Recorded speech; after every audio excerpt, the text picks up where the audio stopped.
With 30 points from Breanna Stewart, 29 from Natasha Howard and 10 from Sue Bird, the Storm swept the Washington Mystics in 3 games to win the 2018 WNBA title, the third in franchise history. A celebration parade is planned for 1 p.m. Sunday, Fairfax, VA. As Bedlam burst and champagne poured, Breanna Stewart stood tall inside the cramped, plastic-lined visitors' locker room and allowed herself a smile of gratification. This was inside Eagle Bank Arena, a college basketball arena that hosted the WNBA Finals where the Storm won its third league championship. Confident, steely cool, Stewart had a feeling about this game, just as she had a feeling about this series and this season. Way at the beginning, I said at the start, I was tired of losing, said Stewart, the finals and league MVP. So it ended this way. There's nothing better. Best feeling in the world. Seattle sweeps Washington 3-0 parade 1 p.m. Sunday. The 2018 WNBA Finals will go down in history as a blowout because that's what a 98-82 victory and a 3-game sweep looks like when you look at it years from now. But the score won't come close to telling the true story. This was total domination. A young Seattle team that lost in the first round of the playoffs the past 2 years and won just 15 games last season, obliterated Washington for its first crown since 2010. The Storm became the 6th team to sweep a finals in 3 games, something it did 8 years ago, the last time Seattle won a title. Sue Bird, the league's oldest player at 37 who played with a mask over her broken nose, is the only holdover from the Storm's championship teams in 2010 and 2004. It's incredible to be sitting here right now, said the 17-year veteran, who finished with 10 points and 10 assists. This is probably going to be one of the defining moments of my career. To have played however many years I've been playing, to have won in all these places, but then to do it at the end in such a way that was different from all the others, it's really incredible. If the Storm's first title in 2004 was unexpected bliss and the 2010 run to a championship when Seattle won a franchise-best 28 games during the regular season before going undefeated in the playoffs was dominant, then this iteration of the Storm was a combination of the previous championship teams. Before the year, nobody picked us to win a title and I'm not sure if we were even thinking about that, said Alicia Clark, the Storm's defensive ace who finished with 15 points and 9 rebounds. But we got better throughout the year. And to see it end like this, it's a dream. It really is. It all feels so surreal. I can't believe it. Aside from a narrow 75-73 win in Game 2, the Storm thoroughly dominated Washington in a lopsided series that began with a blowout 89-76 win in Game 1. The Storm stayed true to its mantra to never look back and always focus on the next game. They forgot about their past, which included 7 straight playoffs losses on the road, and focused entirely on Game 3.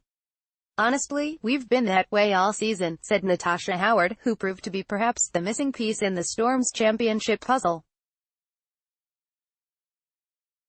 We stayed in the moment. Howard was the unexpected star of Game 3, who finished with 29 points and a game-high 14 rebounds.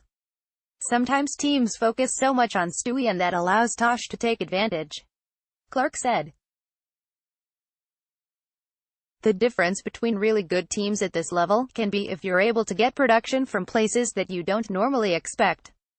And then your stars have to be who they are. Stewart saved her best for last and scored 30 points, a career high for the playoffs, on 11 of 22 shooting, including 4 of 5 three-pointers.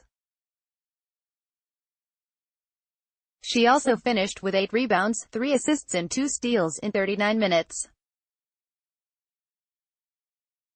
I told somebody, I'm built for this and I mean that, said Stewart, who won 4 NCAA titles at the University of Connecticut. This didn't feel like my first trip to the finals. I wasn't nervous. I was calm. I was ready to take the championship trophy back to Seattle where it belongs. The Storm, which had the best record in the regular season at 26-8 and the No. 1 playoff seed, was too quick, too efficient on the perimeter offensively and just too good for number 3 Washington. What was billed as a battle between two of the league's most lethal three-point shooting teams turned into a one-sided display for the Storm. Seattle converted 13 of 26 shots behind the arc in Game 3, while Washington never found the mark behind the arc. The Mystics were 8 for 23 on Wednesday and 11 for 60, 18.3% in the series. We shot the ball extremely well, and I don't know if it was our defense or shots just not going in for them, Coach Dan Hughes said. Probably a combination of both. But our perimeter shooting allowed us to create some separation, and then we managed the game pretty well. Both teams were 6 of 18, 33.3% from the field in the first quarter, but the Storm finished the period ahead 20-16 because it was 4 of 9 on three-pointers while Washington was 2 of 5. It was close at the start of the second quarter, and then it wasn't after Stewart took over and scored 9 points in the period. The Storm outscored the Mystics 26-14 in the second to extend its lead to 46-30 heading into halftime. Seattle led 69-53 at the start of the fourth when Washington made one last push powered by injured star Alina Deladun, 23 points, who was playing with a painful bone bruise in her left knee, and Kristi Toliver, 22 points. Mystics guard Tierra Ruffin-Pratt sank a three-pointer with 6:49 left to cut Seattle's 16-point lead to 5, 72-67. The sellout crowd of 9,164 at Eagle Bank Arena screamed, "Defense, defense," one last rally cry for a Washington team that faced elimination for the fourth time this season.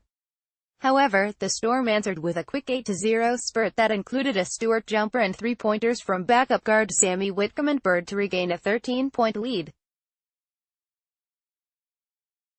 Unlike its previous fourth-quarter meltdowns during a gritty 3-2 semifinals win over Phoenix, Seattle didn't falter at the end and outscored Washington 26-15 in the final 6.5 minutes.